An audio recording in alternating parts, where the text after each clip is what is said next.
Hello, everyone, and welcome to the Asher Marketing Podcast. This podcast is brought to you by Asher Agency, a full-service marketing agency with offices in Indiana, West Virginia, and Washington, D.C.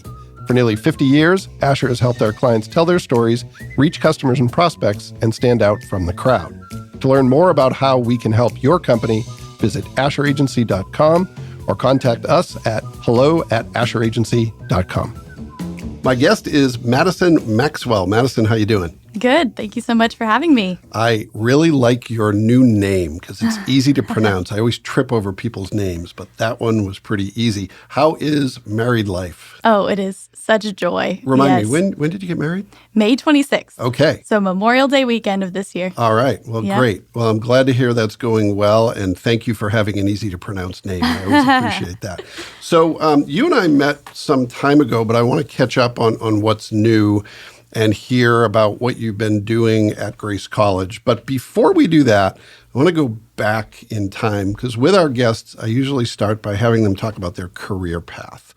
And what I'd like to hear about is when did you start thinking about a career and what did you do about that? And then did you pivot or did you stay in a straight line toward the career you're in now?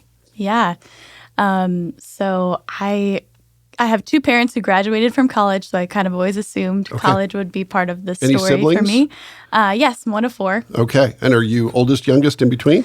I'm the second. Second. Okay. Yes. Did the first go to college as well? Yes. All right. So it was kind of assumed that's what you were going to do. All right. Yes. And where did you grow up? Was it around this part of the world? Quincy, Illinois. Quincy, Illinois. Yep. So it's right on the Mississippi River. Okay. Just 20 minutes from Hannibal, Missouri, if you know where Mark Twain's from. Yeah. So, Okay.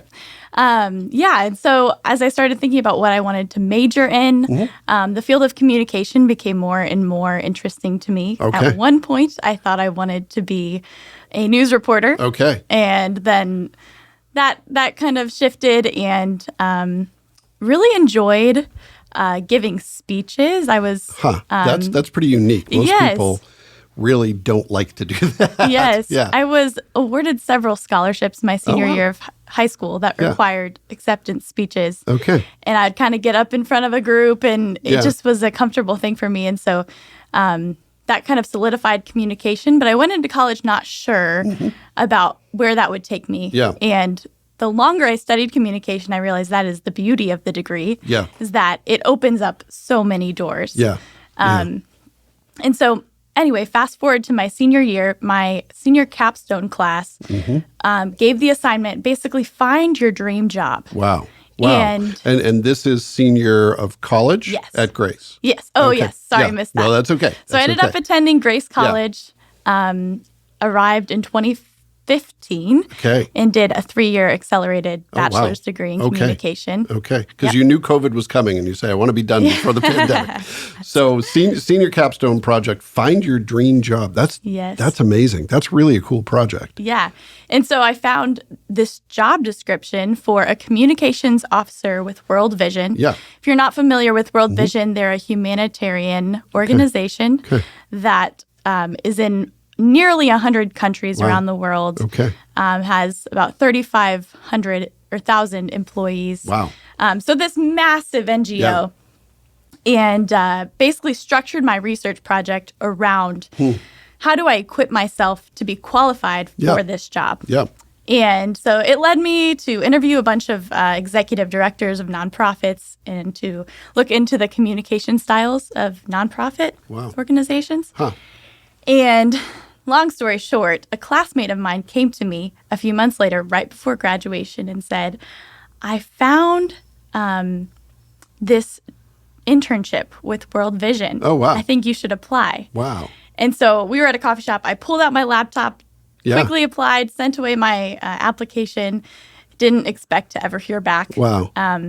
Also, this internship was in Washington State. So in just... and you'd never been there?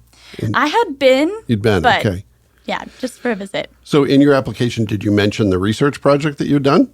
I don't think I did. Interesting. Yeah. Wow, okay. Yeah. But ended up going through a series of interviews and getting the position. It was a 10-month fellowship. Oh, wow. And That's so, amazing. Yeah, I think about a month after graduation, I packed up my bags and moved to the Seattle area. Wow. So a couple questions.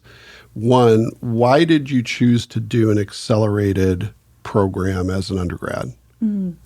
Yes, I was drawn to the idea that I could get that extra year of experience in the field, which really was what the fellowship became. It felt like this fourth year just to learn and almost experience. Like a master's degree level experience. Yes, exactly. Yeah. So, I'm really glad that I went that route. There's a part of me that was like, oh, am I going to miss out on that fourth year of that college experience? But it was a blessing. Yeah, well, that's great. So what was your experience like in Seattle, a place you never lived before? What was that like? Yes. Oh, it was amazing. Yeah. I mean, every weekend I'd be out in the mountains hiking. On my daily commute to World Vision, I'd see Mount Rainier. Oh, wow. If you've never been to Washington, it is just gorgeous. Yeah. And I ended up getting paired with a girl from Michigan who was in the same fellowship, so had someone to live with. Nice.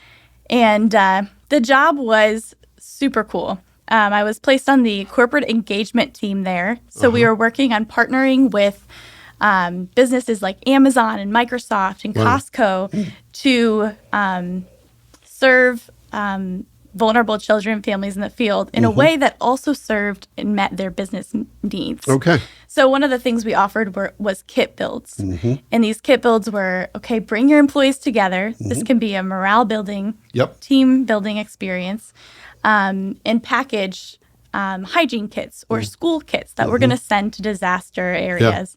And so one of my projects while there was to basically ensure these kit builds were on event planners' event portfolios so that they could offer corporate events this activity. Oh, that's great. So your fellowship ends, and is that when you decide to go back and get a master's degree, or do you start working and then decide to go back and get a master's degree? Yes. Or is there something in between that I'm missing? Well, so the 10-month fellowship ends. Yeah. And I had such a great experience. Yeah. I wanted to do it again. Oh, I wanted to pick up and move somewhere I had never been. Okay.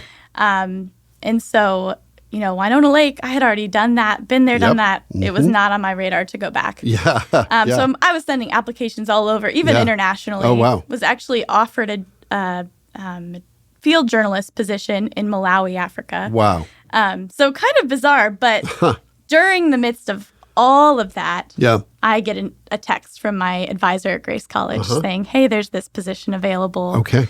I think you should consider it. All right. So, and this is someone on the faculty side, but not a staff member. Right. Okay. Yes. All right. And you said, okay, maybe I'm not done with Winona Lake. Yes, that's right. All right. So I started thinking and praying about it, and it just became the clear choice. Yeah. And so I returned to my alma mater in 2019. Okay. All right. And your role at that time is it public relations and content manager from the start? I believe my title was just PR writer at the time. All right. Okay. Yes. And you start there in the summer of 2019, and things are going swimmingly. Yes. And then the pandemic hits. Right. Yes. And does that change your job? Does it change your world other than all of a sudden you're working remotely? How did that go? Yeah. So, and you had asked earlier about the master's degree. So I started that January of 2020, which I think was the perfect time to start a master's because little did I know I'd have all the time in the world to work on it. Yeah. But the pandemic came. We got sent home. So I actually went home with my parents who live in Quincy, Illinois. Yeah. Enjoyed time with family, but the workload did not decrease for me. During that time, I was asked to do things like write the campus COVID commitment, things that I never would have expected. Help out with administrators who have so much on their plate, help draft a speech for graduation, for the virtual graduation. So things like that, where I was just the other duties as assigned list became really real. Wow. Well, that's a good experience, even if it didn't feel like it at the time. Yeah. So tell us a little bit from your perspective. I think a lot of people who listen to this podcast probably know the name Grace College, but when people who aren't familiar with Grace ask you, tell me about the place you work, what do you say? Yeah. So Grace College is a Christian liberal arts institution of higher education. And I think just a few bullet points that stand out about Grace, they offer that 3-year degree. Yeah. And you can also do a 4-year blended undergraduate and master's degree. Yeah. It's a Christian institution, so people there are deeply moved by their faith and are very genuine in their faith. And I think this year more than ever, I'm just seeing students really on fire for Jesus, which is really cool. And we're also located in a resort town. Yeah. So it's just a beautiful location. Winona Lake is just a few blocks from campus. And so students enjoy sunsets and getting out on the water. And Grace College has a boat. They do. Yeah. Yes. So I actually summered for a weekend in Winona Lake, and it was great. We got a little Airbnb, and we walked to really nice restaurants and walked to the shops and walked to the beach and walked the trails. So if you haven't been to Winona Lake, it's worth checking out. Yes, yeah. for sure. Yeah. Well, tell us a little bit about your role. You work as part of the team. Matt Metzger, who was here previously on the podcast, he's part of the same team. But tell us about the team you work with and what your role looks like today. Yeah. So there's 9 of us on the team. When I came on, I think there were only 6. So we are a full-service agency. We have everything from video and photo to graphic design, social media, website, all of it. Yeah. So my role as PR and content manager is really to oversee the written identity of Grace College. So that entails all of the PR functions, from sending out press releases and media contact and crisis communication management, to more of the marketing heavy side with content creation and blogs and print piece copy and web copy. So there's a lot that falls onto my plate, but I could not do it without my student workers. So I have 2 to 3 Grace students who help me with all of those different projects. And that is truly one of my favorite parts of my job. Well, yeah, I mean, it's rare at your relatively young age, relative compared to me, that you get to do mentoring. You're usually the one being mentored. So that's great. Now, are these students in the same academic program that you were in? Most of them, They either have a major or minor in communication. Some are English, some journalism, but generally in the the Department of Humanities at Grace. Oh, that's great. So that's great. Yeah, it's been so fun too in my short time there. It's been 5 years. I've been able to see graduates go on and do amazing things. I have one graduate who works for YouVersion Bible app. She's a copywriter for them. Another is in the communications department at a hospital in Michigan. Another is at an ag newspaper. So it's just been really cool to see them go out and do what they love. Yeah, that's great. So what are some of the challenges in your job? I would imagine just the pace, because the demand for what you do probably never ends. What are some of the other challenges, to give maybe some perspective to the other marketers who listen to this podcast? What are some of the challenges you deal with, and how do you navigate those? Yeah, I think one of the most important things in higher ed is internal communication. It's really easy for a school to get siloed. Yeah. And so to make sure you are not only communicating what you can offer those departments in terms of marketing, but also being diligent to show them the results of that marketing so that they see the value in what you do. Yeah. Well, that's the best, having been doing this work now for 30 years. The best thing about 2024 is it's all measurable. The worst thing about 2024 is it's all measurable. Yes. So you can see when things aren't maybe working, and then you have the opportunity to turn them around. So let's talk a little bit about projects, big projects you're working on, to the extent that you can share. What are some of the things that are at the top of your to-do list? They're maybe, interesting, maybe they're making you anxious, keeping you up at night, but at the same time, they're exciting. What are some of those big projects you're working on? Yeah, so we just rebranded for the school, which was, from beginning to end, probably an 18-month process. So this is logo, not brand new, but a tweaked logo, or was it brand new? We took the athletics logo and made it the institutional logo with a few tweaks. Yeah, so the shield and the helmet, okay. Yes. And new mission, vision, values, all That's that. Right. Okay, New strategic goals. Yeah. Which that was not my team. There's a strategy task force for that. But new messaging. We used Donald Miller's story brand as a framework to develop the messaging. And how much of that did you have the opportunity to author?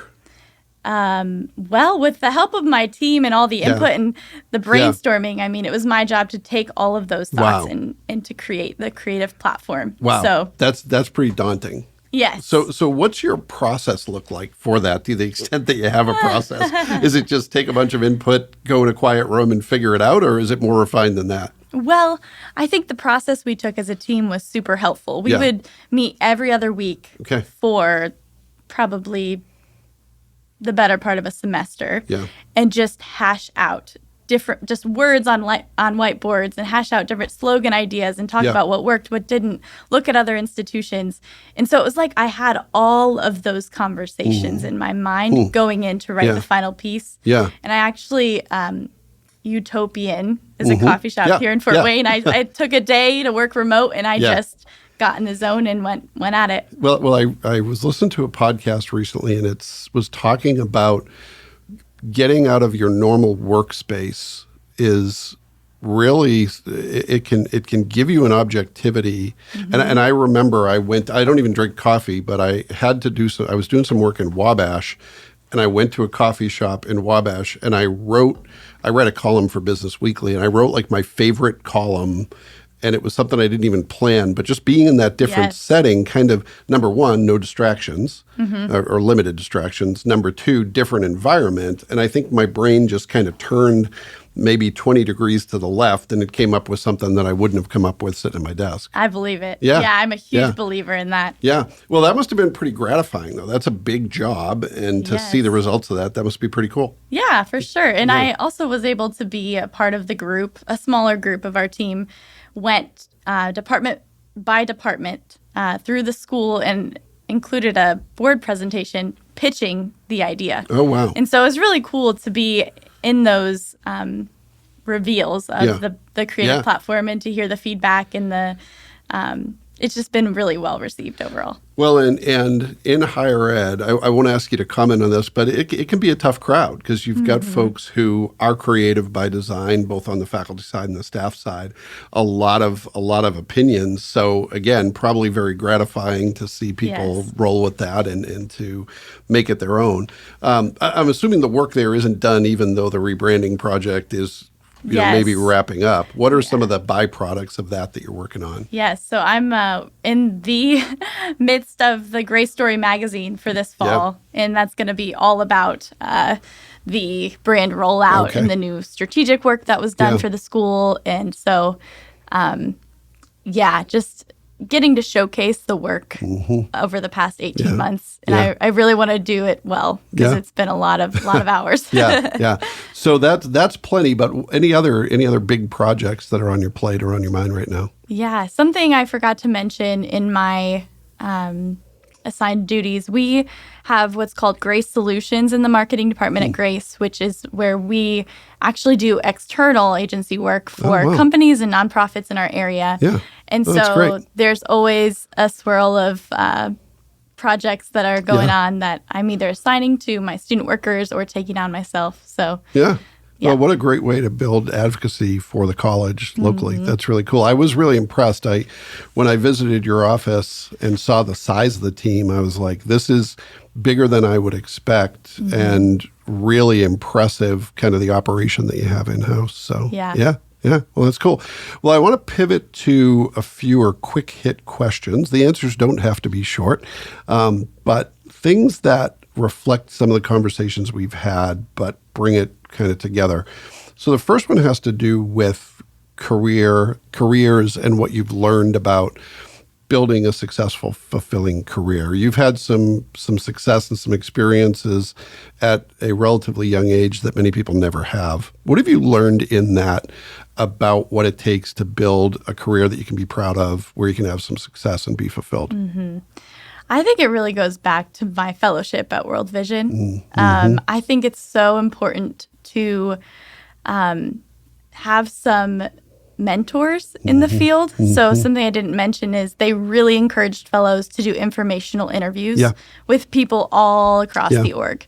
And so I think I probably conducted 30 to 40 informational interviews over my fellowship and just got to know, ask them the same questions you're asking me about their career journey and what they've learned along the way. And several of those people I've still kept in contact that's great. to this day. Yeah. So having people who are ahead of you, who are mentoring you and speaking into your career journey, I think is crucial. Well, and that's great of them to take the time to do that, to invest in others who might have something to learn from them. That's pretty unique. Yeah. Yeah. For sure. All right. Next question. What is a myth or misconception about the place you work or the work that you do or the work of being a content manager or a public relations person? What's a myth that you think needs to be debunked, or maybe something that's not appreciated enough that you think deserves to be amplified?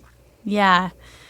So I think higher ed has been given a rap that it's a little archaic, stuck in the past, resistant to change. Yeah. And that just is not the case at Grace. I think I've seen so much innovation over the years, and specifically in the marketing department. I mean, we really strive to be leaders in the industry and to even leaders at the campus. Yeah. And so just thinking about creative and innovative ways we can engage our target customer. Yeah. Yeah. Well, and I'll say this is only having had a little bit of experience with Grace is I think that's very genuine, and some of it seems to be top down. You have a pretty cool president. Oh, yeah. I mean, I do a lot of work with Indiana Tech, and Carl Einoff is someone who has set a really high bar for sort of a modern higher ed leader. But your president comes pretty close. He seems like someone who, is not stuffy, not typically what you'd expect of higher ed, but still professional and still, someone who has a big job. But that trickles down. I think there are places in higher ed that are archaic, right? But it's really great to be at a place that doesn't fit that description. It really is. Yeah. And how does that help you in your work? Why is that important to you?